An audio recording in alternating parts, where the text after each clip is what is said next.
gusenga kwanjye manura amahoro yanjye ndagukeneye ku manywa na nijoro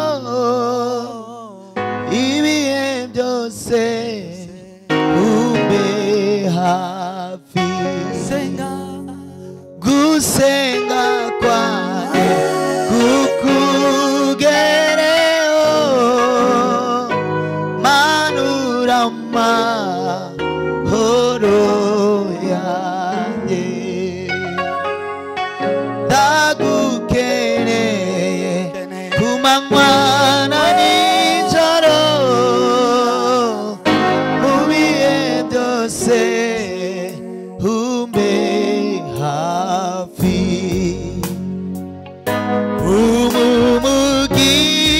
umugisha wawe kukutanga nta mubabaro ubamo unkomereza amaboko kuko nshobozwa nawe umpa imbaraga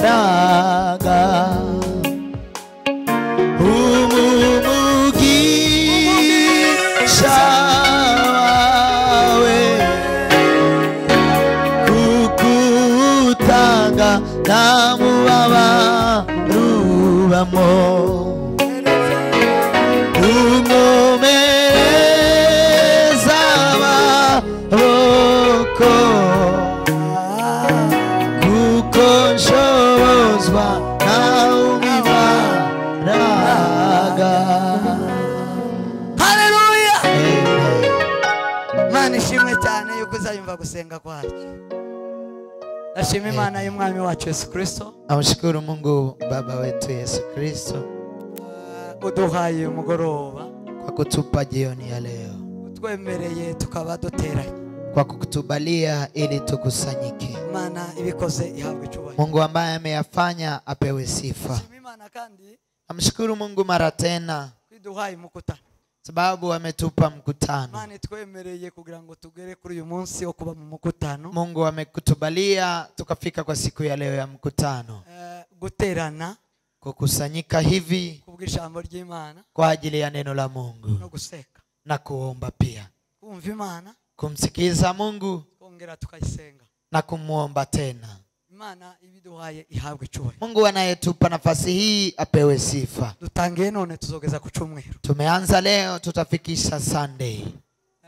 Tuzaba turiko twumva ijambo ry'Imana, Tutakuwa bado tunalisikiza neno la Mungu hamwe no gusenga pamoja na kuomba.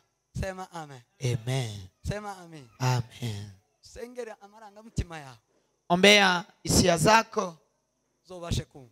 upate kusikiza. Sengera amarangamutima yawe, Ombea hisia zako uzogira icyo wakiriye. upate kile ambacho utakipokea. Sengera amarangamutima yawe, Ombea na hisia zako pia kugira ngo uzosangire Imana n'abakumva n'ibintu. uchangie na Mungu na wale watakao kusikia hata na vitu. Imana iri mu muntu.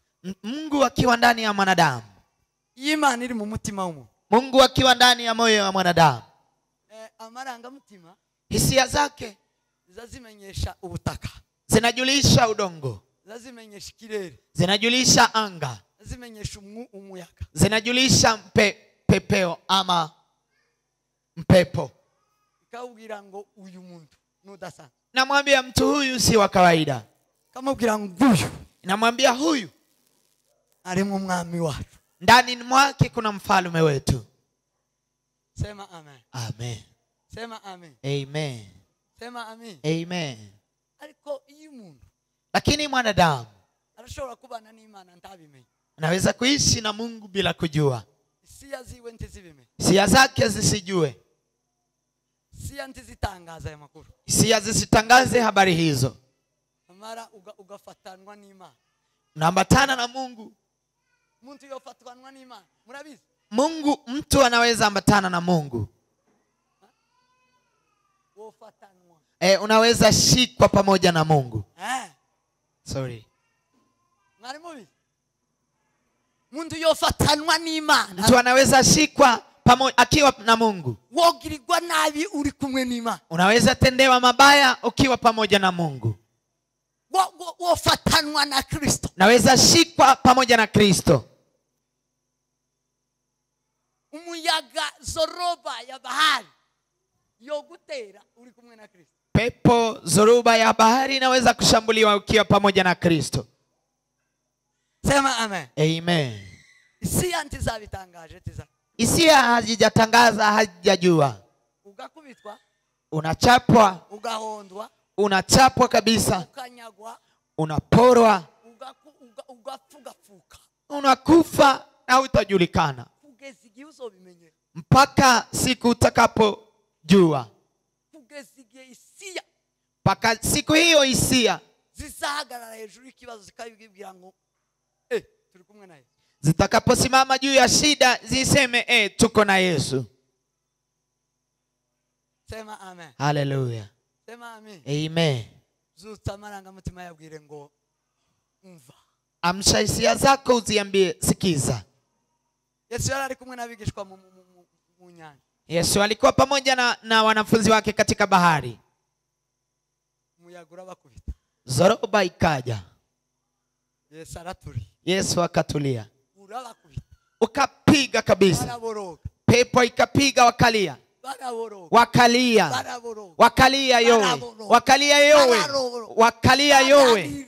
Wakalia. Bakijijwe yuko barebye basanga arasinzira. Walipona kwa sababu wamemwangalia wakakuta yeye amesinzia. Baravuga ngo Yesu. Wakakumbuka wakamwambia Yesu, wewe ndio uzitaye. Wewe haujali.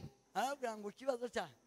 Akawaambia shida yenu nuko mtari muzi ko turi. Ni kwa sababu hamkujua kwamba tuko pamoja. Sia zanyu ntizizi ko ndi hapa. Sia zenu hazijajua kwamba niko hapa. Nicho gituma mumeze. Ndio maana mko hivyo. Bila mgenzi wangu ufatwanwa na Kristo. Mwambie ndugu yako unaweza shikwa ukiwa pamoja na Kristo. Ufatwanwa Kristo gutya. Unaweza shikwa ukiwa pamoja na Kristo hivyo. Isoni zigukora. Na utapatwa na haya. Zikukubitwanwa na Kristo ni isoni nyingi. Kupigwa pamoja na Kristo hiyo ni aibu kabisa. Nibyo tuzoganira njewe nibyo zovuga. Hayo ndio tutakuja kuzungumza. Tusome ijambo ry'Imana. Tusome neno la Mungu. Yakobo ibice 5 umurongo wa 16 no wa 17. Yakobo 5:16 mpaka 17. Ndabiyegereje mu mukutano. Nawakaribisha katika mkutano. Kandi ndabakangurira ko muzose. Tena nawasihi mje. Murebe Yesu. Mumuone Yesu. Mzoze mwumve Imana. Kuja msikize Mungu. Sema amen. Amen. Sema amen. Amen. Yakobo ibice 5 sura 5 umurongo wa 16 no wa 17. Mstari wa 16 na 17. Hanyuma turasoma na Yohana. Alafu tutakuja kusoma Yohana pia. Ibice 10 umurongo wa 10. 10:10. Basi ungamenieni dhambi zenu. Naombeeni ila mpate kuponywa. Sasa ya mtu mwema ina nguvu ya kutenda mengi. 17. Elia alikuwa mwanadamu kama sisi. Aliomba na moyo mvua isinyeshe, nayo ikakataa kunyesha mpaka ikubalia. Amen. Mwaturana ibyaha byanyu. Yego. Kandi musabirane kugira ngo mukizwe. Gusenga k'umukiranutsi kugira umumaro mwinshi iyo asenganye umwete. Dore Eliya yari umuntu umeze nkawe twe. Asaba cyane ko imvura itagwa. Imvura imara imyaka 3 n'amezi 6 itagwa. Arongera arasenga, nuko ijuru rigusha imvura, ubutaka bumeza imyaka yabwo. Amen. Amen. Yohana 10 umurongo wa 10.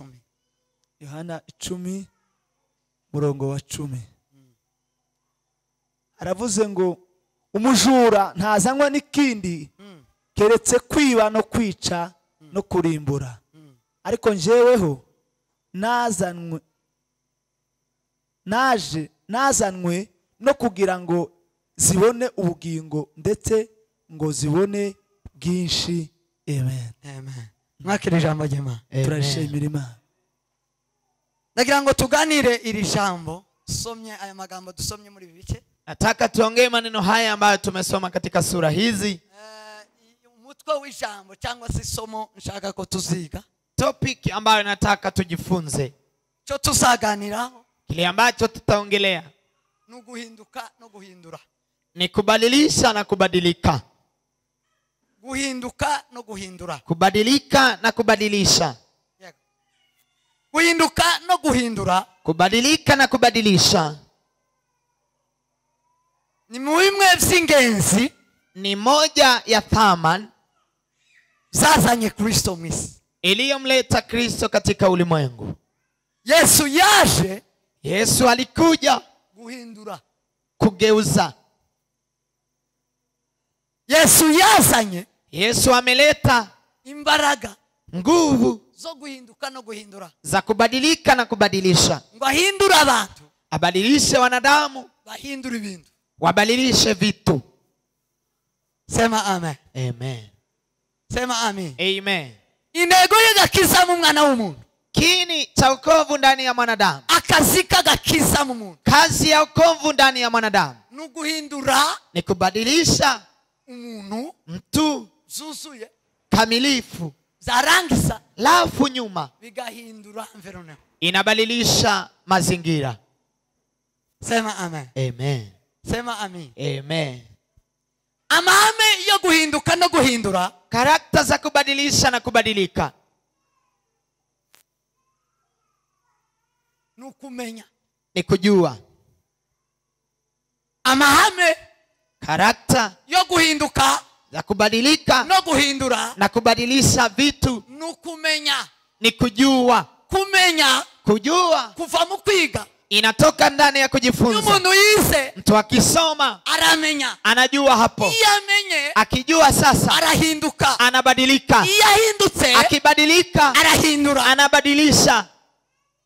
Sema amen. Haleluya. Iyo umuntu agize icyo amenya, Mtu akiwa na kile ambacho iyo amejua, umuntu agize icyo aronse, mtu akiwa na kile iyo umuntu amepata, agize icyo asobanukiwe, mtu akiwa na kile ambacho amejua, ni automatike hapo ni automatically ahita ahinduka. anabadilika. Tagumu ko yarari Hataishi vile alikuwa mu gihe yari ataramenya. kwa nyakati alikuwa bado hajajua. Hari amahaba abantu babiri ubwo. Hapo kutangia watu wawili. Iyo umuntu amenye, Mtu akijua abavuye mu muntu wa mbere utaruzi. anatoka ndani ya mtu wa kwanza ambaye alikuwa hajui. Sema amen. Amen.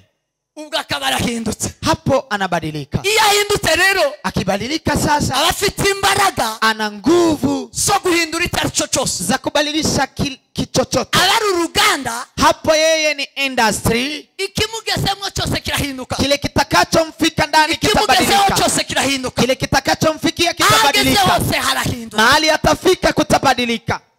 Sema amen. Haleluya. Sema amen. Haleluya. Nta muntu ushobora guhinduka, Hakuna yule anaweza badilisha atarahindutse. bila yeye kubadilika. Ni impossible. Impossible. Tibishoboka. Haiwezekani. Tibishoboka. Haiwezekani. Tibibaho. Haikuweko. Nta muntu, Hakuna mtu, nta kintu hakuna kitu kidahindutse kisichobadilika cyohindura ikintu. kinaweza badilisha kitu chingine.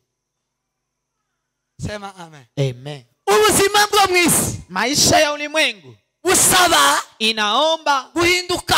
kubadilika.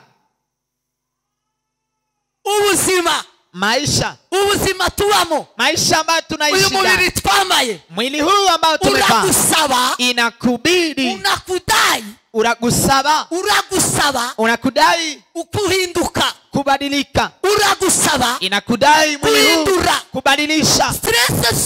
Stress zote abantu bagwaye zi ambao watu wanagonjwa bibasaba guhindura, inawaomba kubadilika bikanga ntahindure na inakataa kubera sibadilishe ko adahindutse. kwa sababu yeye hajabadilika. Hanyuma rero agafatwa Alafu anashikwa n'indwara yitwa stress. na ugonjwa uitwao stress. Indwara yitwa stress Ugonjwa uitwao stress ni ikintu, ni nyakati kitu, ni umubiri ni nyakati mwili bigusaba guhindura, inakuomba kubadilisha, wamara ukabura imbaraga zo guhindura. alafu unakosa nguvu za kubadilisha. Hanyuma rero uragwara, Alafu hapo utagonjwa indwara ugonjwa yo mu bwongo, yo mu bwenge. ya ndani ya ubongo. Katika stress ni indwara y'ubwenge n'ubwonko, ni ugonjwa wa hekima na ubongo, kubera ko bigusaba guhindura, sababu inakuomba kubadilisha utabishoboye na huwezi kubadilisha kubera ko utahindutse. kwa sababu hujabadilika. Hanyuma rero uragwara stress, Alafu hapo utagonjwa ugonjwa uitwao uragwara stress.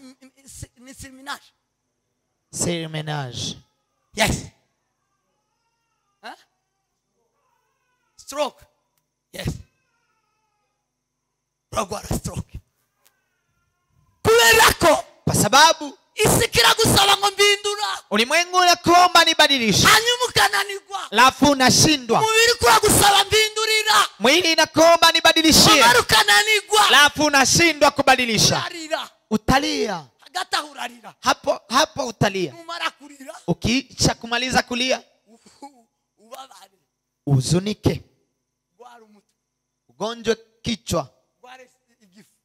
alafu ugonjwe Ejo bundi nagwaye igifu, nico gituma Imana Asa. yanjanoja uva nabaho nkangana gutya naburiwe n'igifu ejo bundi rimwe, tangu kandi niwe natirukanye ntikizosubira tangu kugeza. nizaliwe mpaka juzi ndio nimefikwa na asas.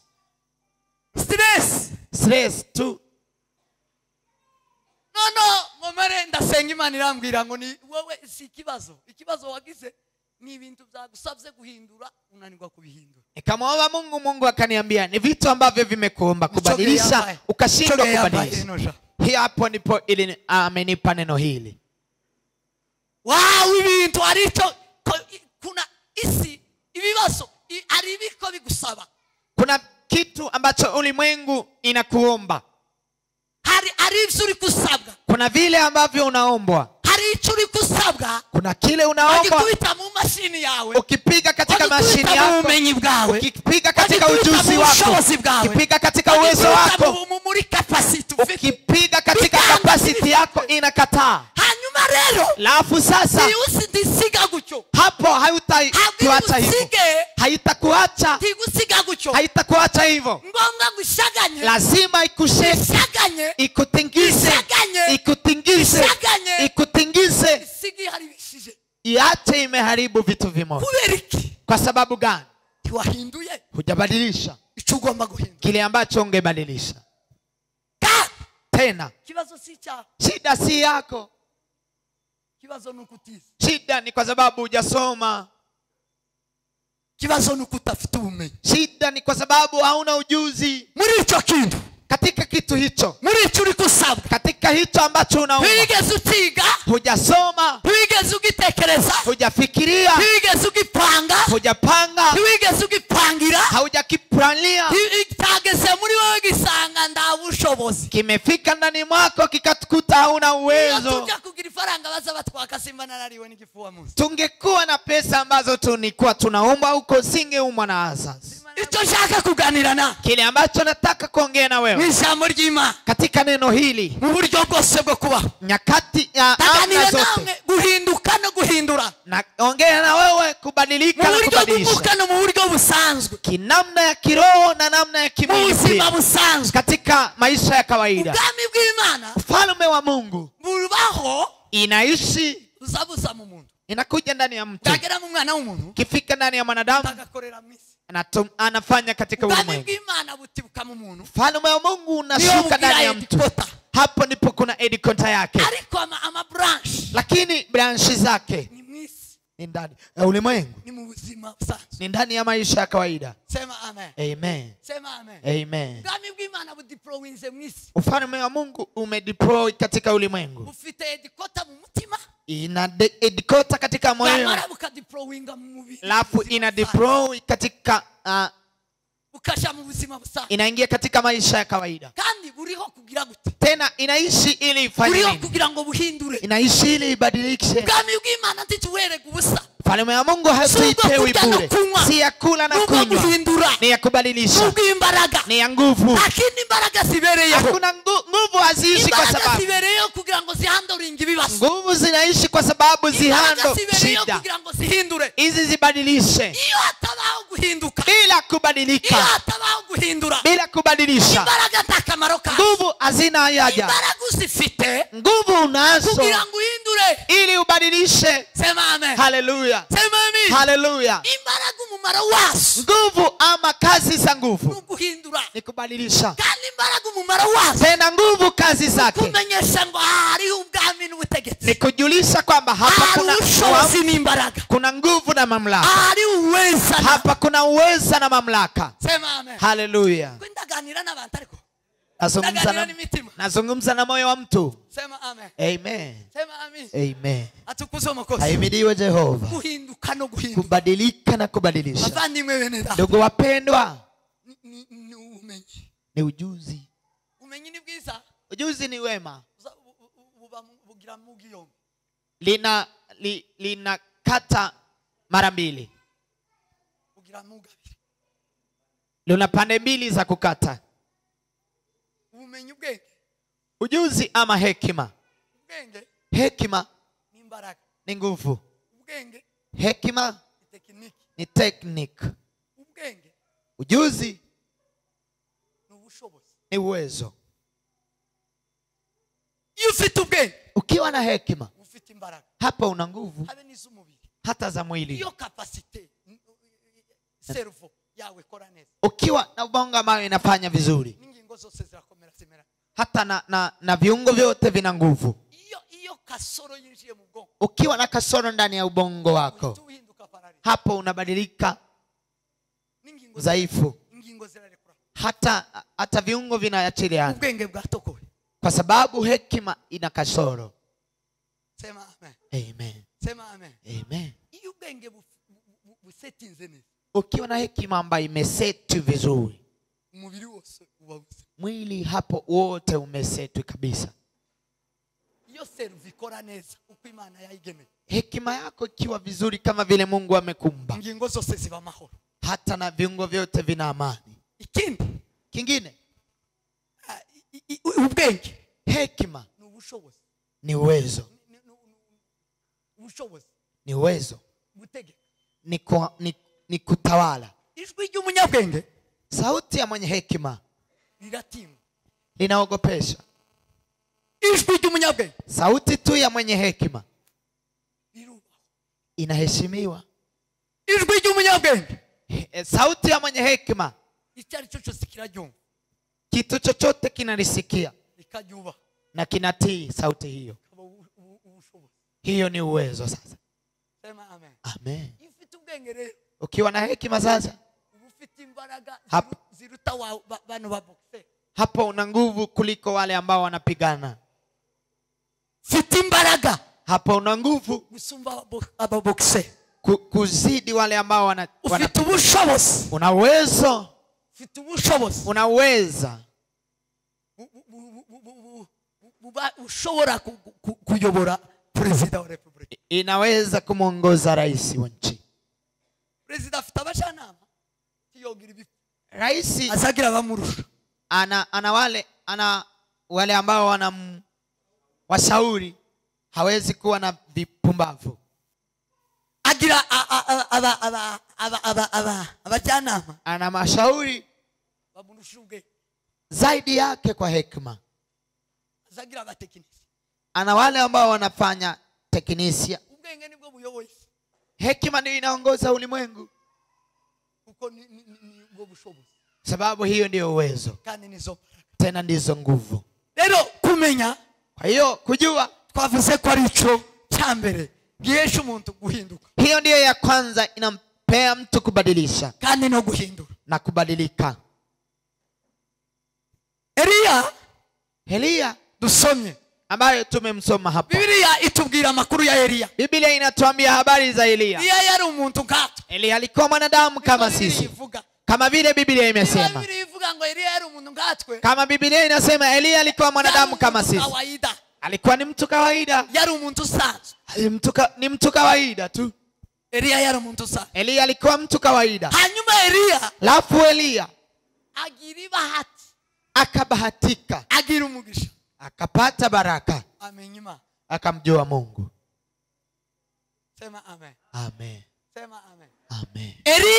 Eliya yari asanzwe mu Banyisraeli. alikuwa ni wa kawaida ndani ya Israeli. Asanzwe usa. Alikuwa ni mtu wa kawaida. Yari umuntu kimwe n'abandi bantu. Alikuwa mtu kama kawaida kama wengine. Eliya, lakini Eliya kugira ngo ahinduke abudasanzwe, ili abadilike awe mwenye si wa kawaida, na tena alikuwa ni wa kawaida. Ngo yamenye Imana. Alijua Mungu. Yamenye Imana itari bigirwamana. Alimjua Mungu ambaye si Mungu. Yamenye Imana y'imbaraga. Alijua Mungu mwenye nguvu. Yamenye ubwenge. Alijua hekima. Yagize ubwenge. Alipata hekima. Yagize ubumenyi. Alipata ujuzi. Mbele y'abandi bantu. Mbele ya watu wengine. Arafumbura.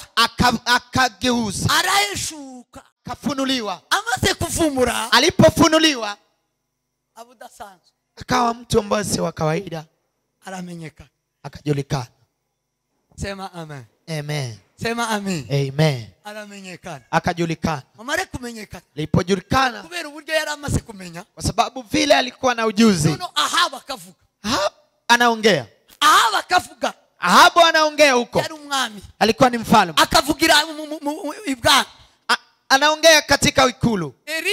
Eliya naye akavugira mu butayu. Anaongea katika maombi mlima. Agasubiza tekereza abantu. Nyikani. Eliya munyumve neza. Mnisikize kwa makini. Eliya yari umuntu ngati. Alikuwa mtu kama kawaida. Yari atuye asanzwe. Alikuwa aishi mahali kwa kawaida. Yari atuye mu butayu. Alikuwa anaishi katika nyikani. Yari atuye iriya mu buvumo. Alikuwa anaishi nyikani huko. Mu misozi yari umuntu wa mu misozi. Katika milima alikuwa mtu wa milimani. Yari umuntu usanzwe iriya. Alikuwa ni mtu wa kawaida huko. Akabaho na Ahabu. Kunaishi sasa mfalme Ahabu. Utuye ibwami. Anaishi ikulu. Atuye ibwami. Ikulu. Hanyuma Ahabu. Lafu Ahabu agafata discours. Anachukua akavuga kuri television. Anasema kwa TV. Akavuga kuri runinga. Anasema katika runinga. Yarangiza kuvuga. Lafu anapomaliza kusema. Eliya witishubi. Watishubi huko. Eliya wa huko. Igituma bavuga ngo Eliya witishubi. Sababu alikuwa anasema Eliya watishubi huko. Murako gace murako gahana gaheka kinyuma kari yari tishubi. Ni Eliya warugatuye. Ilikuwa ni mtaa wa mwisho huko, ni Eliya alikuwa anaishi huko Tishubi. Kugira ngo bamutandukanye n'abandi ba Eliya. Ili wamtofautishe na kina Eliya wengine. Wanasema hata mtaa anaishi ilikuwa ni mtaa wa mwisho. Nawe aravuga. Naye anaongea huko. Avuguruza. Anabadilisha presida. Yale ambayo rais amesema. Avuguruza. Anabadilisha maneno ya ikulu. Eliya nini? Eliya nguvu hizo anazitoa. Uwezo na mamlaka anayo anatoa. Eliya wa Tishubi. Eliya wa Tishubi. Sema Eliya yule wa kawaida. Eliya mtu kama sisi. Eliya ambaye anaongea na Ahabu ameongea. Ahabu alikuwa na mke. Anaitwa Yezebeli. Yezebeli alikuwa na tisha kuliko Ahabu. Yezebeli alifika ndani ya wana wa Israeli akawatingisa.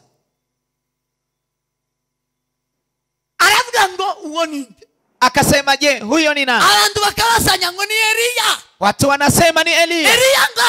Eliya kama mimi. Anaongea mbele ya Ahabu na Yezebeli. Eliya anaongea na ujasiri. Kwa sababu wana ujuzi. Kile ambacho Ahabu hajui. Kile ambacho Yezebeli hajui. Kile ambacho wengine manabii hawajui. Wengine watu ambao walikuwa naishi huko hawajajua. Eliya anaongea na ujasiri. kubera imana yari kwa yaramwitayeho. sababu na Mungu alikuwa naye. Sema amen. Amen. Sema amen. Amen. Sema amen. Amen. Eliya arahinduka.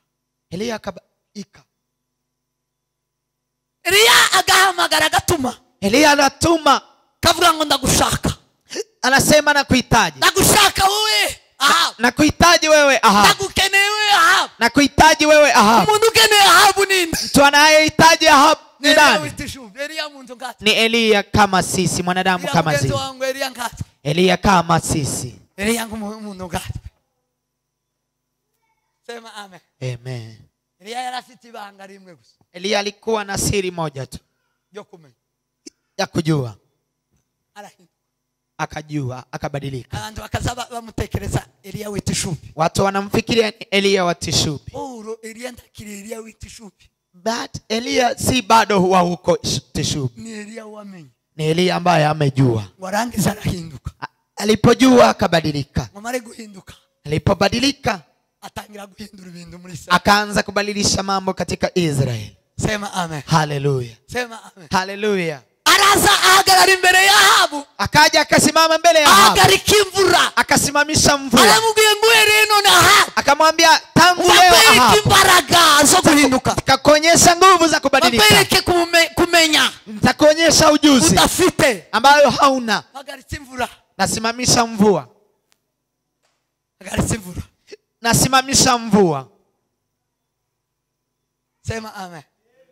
Sema amen. Amen. Guhinduka Kubadilika kurahindura. kunabadilisha. Iyo udahindutse Bila kubadilika ntiwohindura. huwezi badilisha, Kubera uburyo yari yarahinduwe. kwa sababu vile alikuwa Yari amebadilisha, yarahindutse kubera kumenya Imana. alikuwa amebadilika kwa kumjua Mungu. Arahindura ikirere. Akabadilisha anga, Ahindura ikirere muri Israeli. akabadilisha anga Israeli. Aravuye rero none muri iki kirere cya Israeli. Kasema tangu sasa Kikiyoboye katika anga ya Ahabu. Israeli, Kikiyoboye Ahabu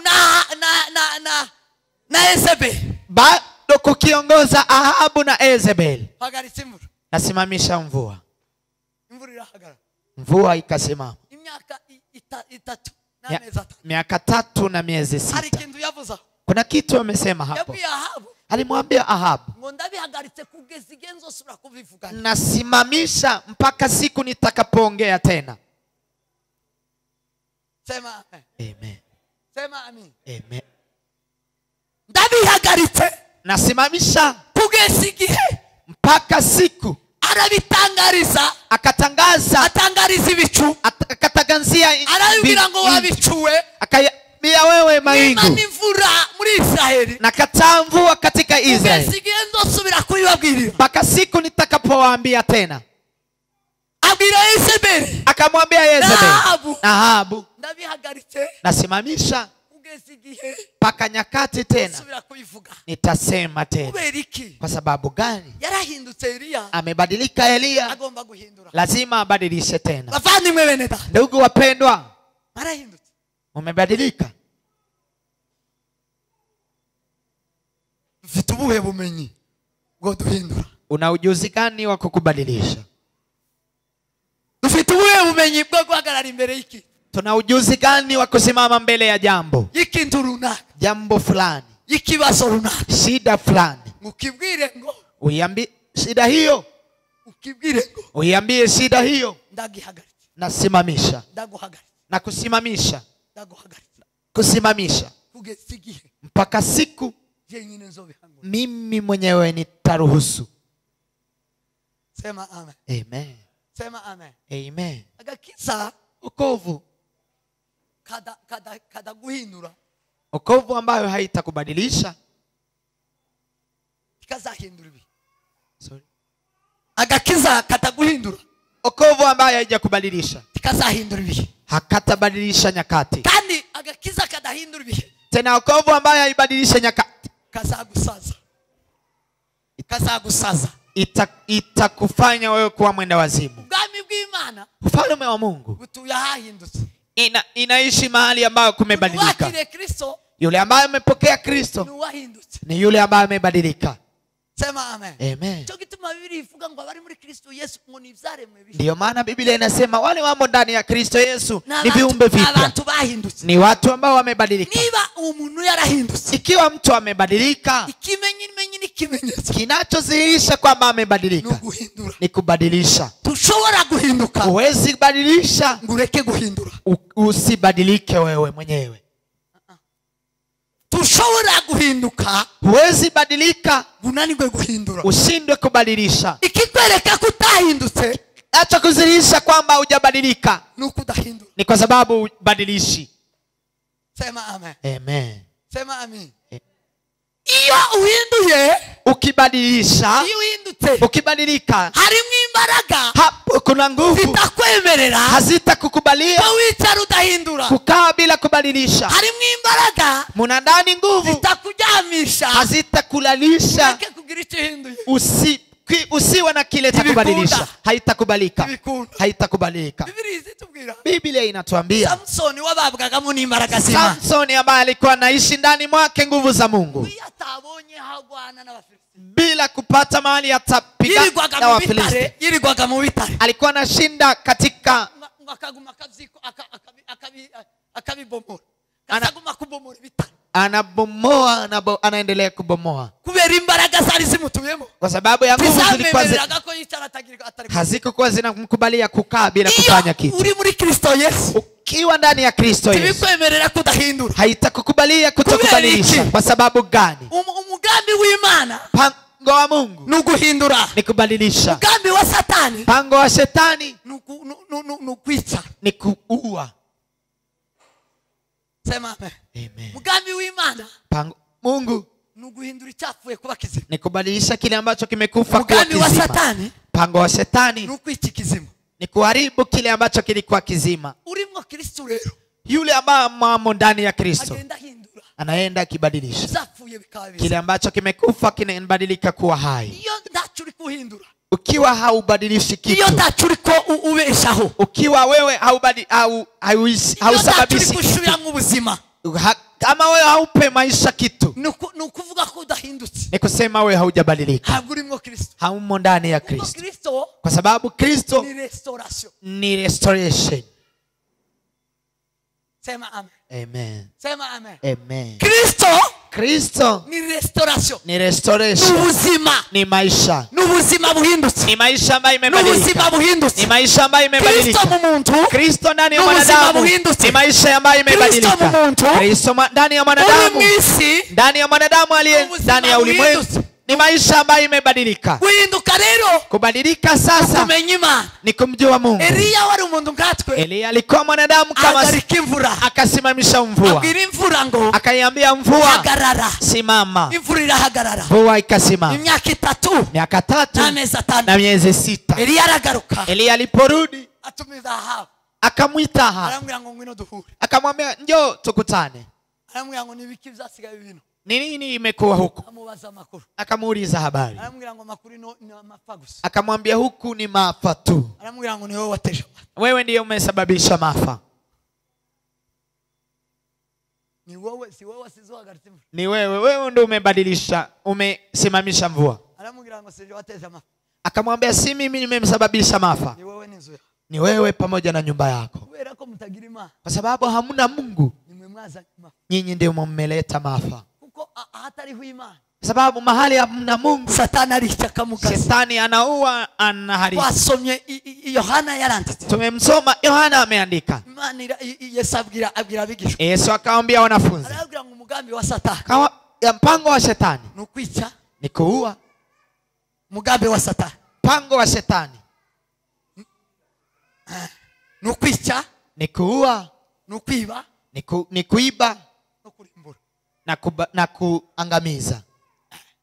Satani Shetani nusanga ahantu kimkuta mahali, ukabona ibintu uko biribwa, naona vitu vinaibwa, uzomenye ngo ari shetani. jua hapa kuna shetani. Takwirwa uhisa. Hakuna vitu vya kuuliza uliza hapo. Yesu ni wababi. Yesu ndiye amewaambia. Nusanga ibintu zamuga, ibintu za Ukikuta vitu vinaharibika, uzomenye ko ari umugambi wa Shetani. jua hapo ni mradi wa shetani. Wona umugambi wa Shetani. Huyo ni mradi wa shetani. Sema amen. Amen. Kuko biragaragara ni Yesu wabishyize ku mugaragaro. Sababu inadhihirika Yesu ndiye ameiweka hadharani. Kamwambia mradi wa shetani nukwica, ni kuua, nukwiba, ni kuiba, nukurimbura, ni kuangamiza. Sema amen. Amen. Lero kwa hiyo igisabwaho kinachoombwa hapo akenewe Kristo. Kunahitajika Kristo. Yamabwira ngo icyo umwana w'umuntu yerekaniwe. Akamwambia kile ambacho mwanadamu amezirishia ni ili amalize kazi za shetani. Ni kumaliza kuua, kumaliza kuua na kuangamiza pia. Amen. Imana data, Mungu Baba, Yesu Kristo amekuja ili kufa kusiweko tena. Amekuja ili kuiba kusiweko tena. Amekuja ili kuangamia kusikuwepo tena. Hiyo ni mradi wa shetani. Ni wanani wanabadilisha haya? Ni wale ambao wamo ndani Kristo. Wale wamo ndani Kristo ni viumbe vipya. Ni wale ambao wamebadilika. Wamebadilika. Haleluya. Amen. Kanisa la Kristo ni la kubadilika. Alafu linabadilisha. Inabadilisha miradi ya shetani ndani ya maisha ya wanadamu. Inabadilisha miradi ya shetani ndani ya maisha ya ulimwengu. Amen. Amen. Hallelujah. Yes. Muhindure. Badilikeni na mbadilishe. Hiyo ndio ufalme wa Mungu. Hiyo ndio mradi wa Mungu. Sema amen. Amen. Mradi wa Mungu ama kiini cha Mungu. Mtu kama hana purpose, mtu kama hana purpose fulani, hajui vile anavyovifanya. Anafanya kile ambacho kimekuja. Lakini mtu akiwa na purpose, hapo ana 1 2 3 la kufanya. Sema amen. Amen. Akasema wale ambao wamebadilika nao ni wale ambao wana vitatu hivi vya shetani. Wanamjua shetani vizuri, hawamjui shetani wa mapembe. Hawamjui kwa sura fulani. Wanamjua katika matendo yake. Wanamjua shetani kwa matendo fulani. Kitendo cha kuua, kuua nafsi ambazo zinaharibika leo. Hizo ni nguvu za shetani. Hana mapembe hapo. Akasema tena, hii mambo ambayo yako mume mwingine inaharibu nafsi. Ni vya kuharibu nafsi. Hii ni shetani ambaye amefika Ulaya. Ulaya wamesaini wakakubali. Nimezungumza na mtu ambaye yako huko. Akamwambia wana minister. Yeye ameua mume mwingine.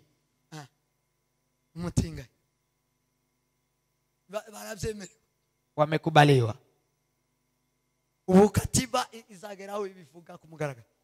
Kuna mahali katiba itaongea hadharani.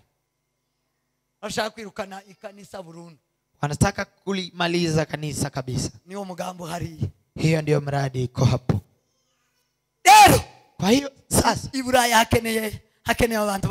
Ulaya kunahitajika wale ambao wamebadilika na waende kusimamisha miradi yote ya shetani.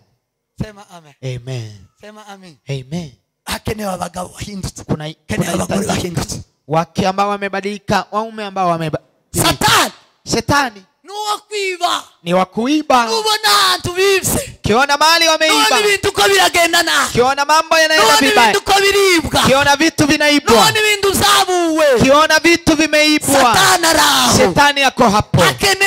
Kunahitajika mtu amebadilika, ambaye amemjua Mungu, amemjua Kristo, alafu arejeshe vitu ambavyo vimeibwa. Afunge mlango huo wa kuiba. afunge mambo hayo ya kuiba, afungirane Satani, amfungie shetani, afungirane iyo migambi, amfungie miradi hiyo ya shetani, ayihindura avuge ngo ibintu birarema, abadilishe, aseme vitu vinaumbwa hapa, ibintu bireme, vitu viishi hapa, ibintu bireme. vitu viishi hapa. Hakenewe abahindutse. Kunahitajika wale ambao wamebadilika. Sema amen. Amen. Sema amen. Amen. Asifiwe Mwokozi. Amen. Atukuzwe Mwokozi. Amen. Kurimbuka. Kuangamia.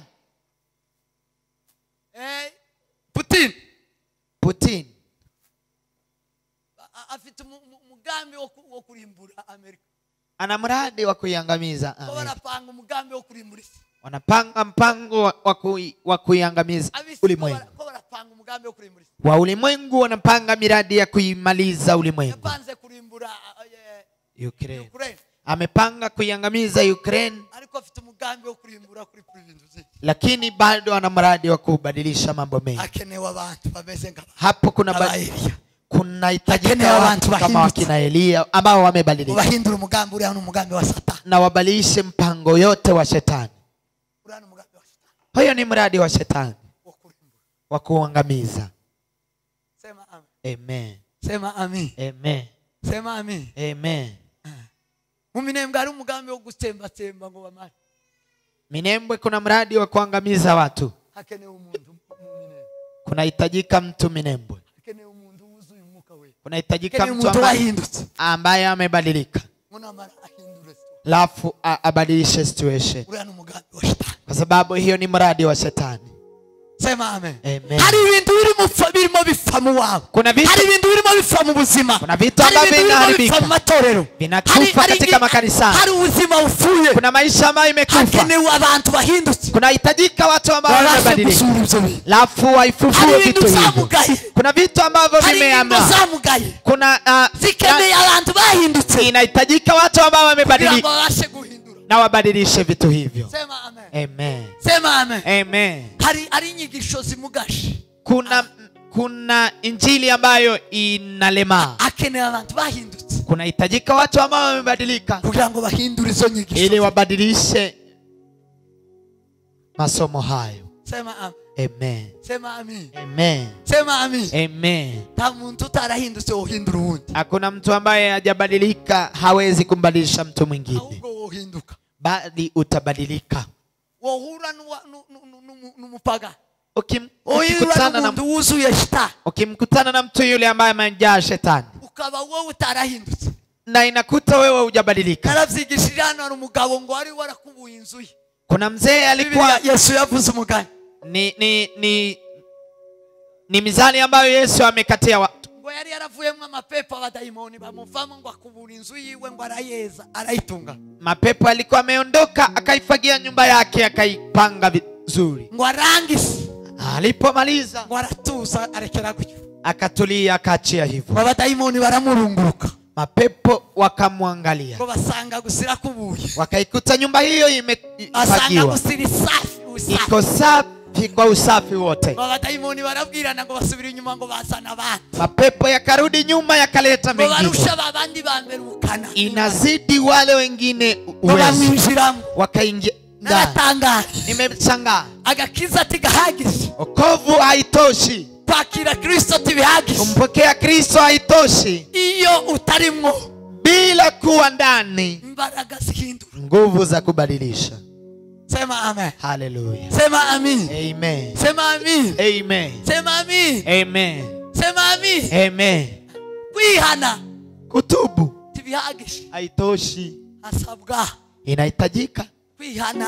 Kutubu. Warangisa. Lafu. Ukinjizwamo. Unaingizwa ndani. Imbaraga z'agakiza. Nguvu za wokovu. Sema amen. Amen. Imbaraga z'agakiza. Nguvu za wokovu. Nisi guhindura. Zitakubadilisha. Zikaguhesha guhindura. Na zinakupa kubadilisha. Iyo uhuye na benabo. Ukikutana tu hao. Utari mwisombaraga. Na bila kuwepo ndani nguvu. Bazaguhindura. Watakubadilisha. Bazaguhindura. Watakubadilisha. Bishiye mwikanisa. Uliingia basanga ikanisa n'ikanisa gusarira kubuye wakakuta kanisa limefagiliwa tu, baheza abantu uburozi baba mu ikanisa wakawapa uchawi watu ambao wanaishi katika kanisa, ubusambanyi baba mu ikanisa, wakawapa uzinzi wakiwa kanisani, abandi kubomboka baba mu ikanisa, wakawapa kurendera wakiwa ndani ya kanisa. Shetani amekuja, basanga baba mu ikanisa gusa, akakuta wanaishi kanisani tu, lakini alipowachunguza akakuta hawana nguvu, yohereza abadayimoni, akatuma mapepo. abo badayimoni Mapepo hao bakabakoresha ibya Satani, wanawatumia vitu vya Shetani wakiwa ndani ya kanisa, bagakora ibyo hanze, wanafanya mambo ya nje wakiwa ndani ya kanisa, bagasano hanze, wanafanana watu wa nje wakanaishi kanisa, n'abantu batuyeho ni watu wanaishi batarahindutse bila kubadilika, kubera ko batahindutse, sababu hawajabadilika, tibabasha guhindura, hawawezi badilisha. bene data, Ndugu wapendwa, mwakire guhindura, pokea kubadilisha. sema Amen. mwakire guhindura, Pokea kubadilika, muhinduke, mubadilike, hanyuma muhindure, alafu mbadilishe. ubwo nibwo bwami bw'Imana. Hiyo ndio ufalme wa Mungu. Iyo Yesu yabigishaga ngo musenge ngo data wa twese uri mu ijuru, Yesu alipowafunza ombeni Baba wetu aliye izina ryawe mbinguni, ryubahwe, jina lako litukuzwe, ubwami bwawe buze, ufalme wako uje, n'imbaraga ni nguvu zo guhindura, za kubadilisha.